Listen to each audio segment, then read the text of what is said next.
What is going on, guys? Welcome to your 14th Java game development tutorial. And in this tutorial, if you've been following along with the last couple tutorials and you saw that animation play out, then you probably noticed something kind of wrong with your animation.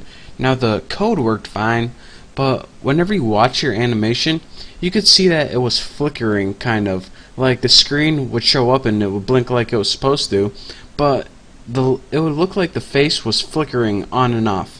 And if you're wondering why this flickering happens, it has nothing to do with your code, kind of. But what happens is whenever we're drawing to our screen using our Java program, what the user sees is what you're drawing as it's being drawn. So whenever it's drawing and doesn't have the whole image displayed, it shows through it. So you kind of get this flickering images on your screen, and pretty much what happens is if there's too much flickering, you start to get seizures. So what we want to do is take away this flickering. And if you're like, alright, how the heck can I get rid of flickering? This is a pretty big problem for me to handle. Well, fortunately, people have been working on this for a long time, and they found a perfect way to get rid of it. What they use is something called a buffer, and what a buffer is pretty much, instead of drawing right to the screen, it would draw to kind of like an image that isn't to the screen, and then it will copy that whole image over. So instead of drawing directly on your screen, you could just copy everything at once, and bam, everything is already right there. You don't have to do all your work for the user to see. You just copy, everything's right there to access for you. So what that pretty much is called buffering, and this works absolutely awesome. And then after this, they found an even better way. They're like, alright, what if we had two buffers? So instead of even having to copy that, what we'd have is two images drawn separately, and we would just point to one image, then when the other one was ready, point to another image, and when that one was ready, point to the other one, and bam. This is what's called page flipping.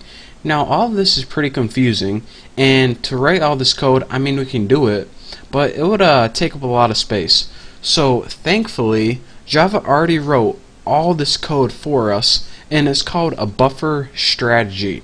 And all we have to do is include some simple built-in methods in the buffer strategy class that's already built in the Java, and bam, we get rid of flickering, tearing, whatever you want to call it.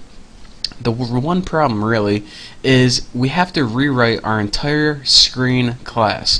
And I mean, it's going to be a lot of work, but in order to get rid of all that flickering, if you don't want flickering in your game, which you don't because it would suck, you need to kind of rewrite your entire class. And that's why you need to include these imports, buffer strategy and buffered image, and pretty much all of these imports that I have right here. So I'm going to minimize this, and we're going to begin writing our final screen manager class.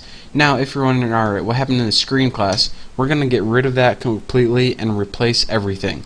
So let's go ahead and write a new class. Don't forget to use your imports, and I'm going to walk you through how to write the perfect screen class. We're going to call it screen manager. So again, let's crack our fingers and get ready to code. The first thing we want to do, just like the screen class, is go private graphics device VC. And what this is going to be is object to our video card right here through graphics device. And for some reason, whenever I play Call of Duty for like 14 hours, I type weird, so I'm probably going to make a bunch of errors in this, but I'll fix it for you, don't worry about it. Now let's go ahead and make a constructor for this. So public screen manager, or whatever you name your class, it doesn't need to be the same as mine. And what we need to do is pretty much graphics environment E equals, let me just copy that again, equals graphics environment dot get right there, get local graphics environment. And what this pretty much does is get all your graphics, everything that's on your graphics card, and set your video card and set it equal to the environment get default screen device. So there's a bunch of stuff that your graphics card can do, and we want it to point to the monitor. So now our graphics card object VC has access to the monitor. And let's just write a little note. Give VC access to monitor screen. Same thing, but why not be repetitive, right? So now what we're going to want to do is built into your graphics card. Here's a little history of your graphics card that you need to know. Built into your graphics card, there's a bunch of display modes that are already built in there.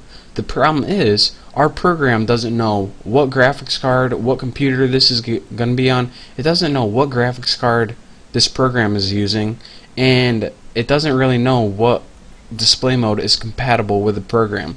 So what we need to do is get all the display modes from the graphics card, and we're going to compare them against display modes that we have preset, and we're going to match them up, and when one's compatible, we're going to use that one.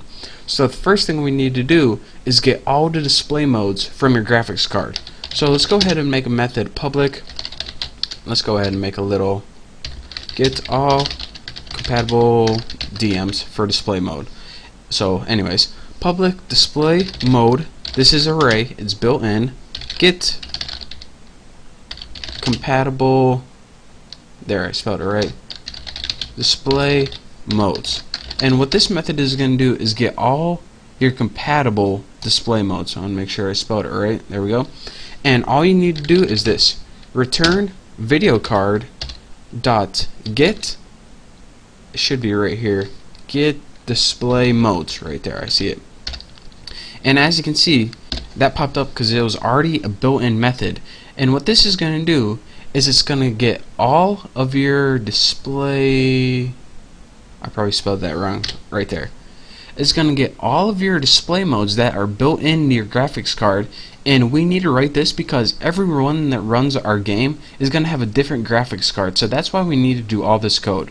So anyways, it's going to take all of those things, all of those display modes, and store them into an array. So whenever we call this method, it's going to give us something to compare it against. And in our next tutorial, we're going to be writing a method to compare the display modes we got to display modes your graphics card has, and we're going to be finding the perfect match, just like Match.com. So it's going to be amazing. Don't forget to check it out, and I will see you then. So thank you guys for watching. Don't forget to subscribe, and I'll see you later.